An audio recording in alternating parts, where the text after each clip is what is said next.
Chapter 12, June 25th. Let's see. Ruby's mother stood barefoot in her kitchen, wrapping loaves of fig bread fresh from the oven. Her hair was in a braid down her back. She used her arm to wipe sweat from her forehead. Will you take some of these loaves to Miss Mattie, Ruby, since you are going to the schoolhouse? I know she loves it. I'm trying a new recipe. Ruby frowned. Will you write her a note so I don't have to explain it to her? Her mother sighed. I guess I can. Go get your wagon and I'll scribble something for Miss Mattie. Ruby came back with Beamy in the wagon. Beamy wore a bandana collar with a ribbon tied to it and looped around the wagon slats. Heavens, is she going with you? She has to go. I don't trust her with Ivy. I'll keep her out of the way. Ruby loaded the box of bread loaves into the wagon next to Beamy, who screeched, squawked, and acted like she had no room to move. Ruby patted her. Hush now, you silly. You get to go on a field trip. You'll like it at the schoolhouse. Evelyn Lavender slipped her feet into a pair of clogs. I'll be at Peterson's ranch while you're gone. I'm going to take some of this bread to Mr. Ishii and greet him. Ruby waved. Don't eat anything out there.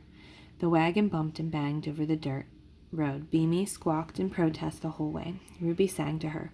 Honeybees played in the trumpet vines that lined the road. The school was cocked full. Ruby pulled her wagon around back and parked it under a shady chinaberry tree. She squatted and looked Beamy in the eye. You wait here. I got a delivery to make. Then I'll bring you some water. Beamy gave Ruby an outraged look and squawked, a loud squawk. Ruby lifted the box of bread with a humph and walked into the open back door of the schoolhouse, the door nearest the stage. Coming in from the brilliant sunshine, she was instantly blinded and cool. She stopped in the darkness of the hallway to let her eyes adjust. She heard a piano playing. That would be Mrs.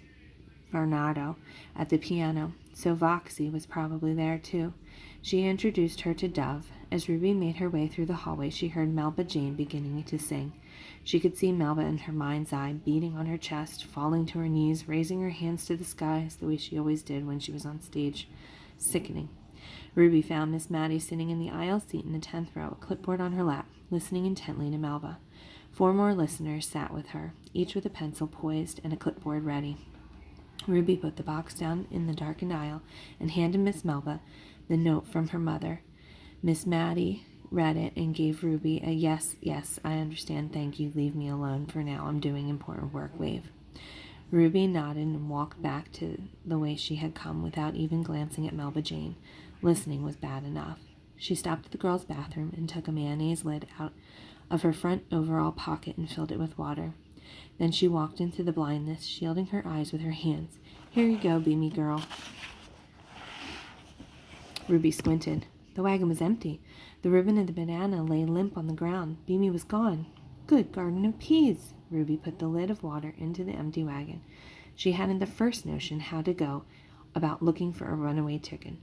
Should she go back the way she came? Maybe Beamy was on her way back to the chicken yard, determined to get to Ivy's eggs. She hardly had time to think about it before the screaming started. It came from inside the schoolhouse, a high-pitched scream followed by, Get it off of me, Melba.